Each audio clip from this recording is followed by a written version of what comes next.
Hi guys, welcome to MakeupClasses.com. I'm Dawn and today is Makeup Tip Monday. Today is tip number 6. Let's get started.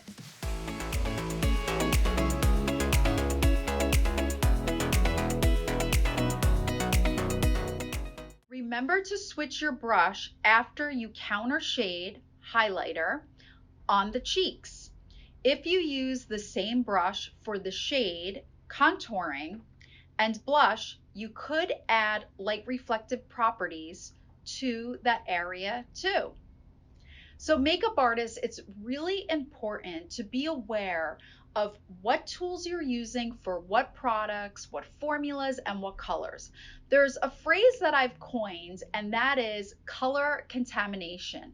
So think of it this way: when you dip into one color and then you dip into another color, you're not getting the pure color that you're dipping into. Your brush is actually mixing and making its own color within the brush. Another thing to keep in mind, makeup artists, that if you're using products that have a lot of light reflective properties like glitter or shimmer, that brush is going to be filled with that particular product and formula. So there will still be a little bit of sparkle left in the brush. So if you're using this particular brush, which is a Crown C522, it's an angled blush brush. I absolutely love it because of its cut and its angle. It gives you such a precise placement of blush and highlighter and contour.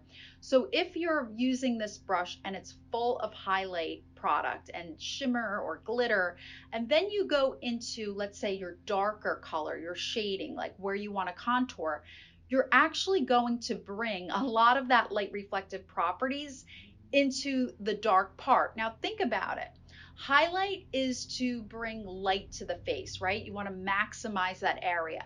And darkness, or the color black, minimizes an area. It makes it smaller. So when you're contouring the face, you actually want to make that area look smaller or indented or hollowed out.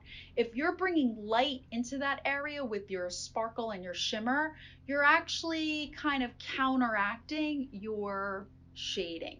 So it's very important, makeup artists. Today's Makeup Tip Monday is all about using clean brushes. And know that if you dipped into one color or a shimmery product and you go to dip into another, you're bringing that shimmer into that color as well.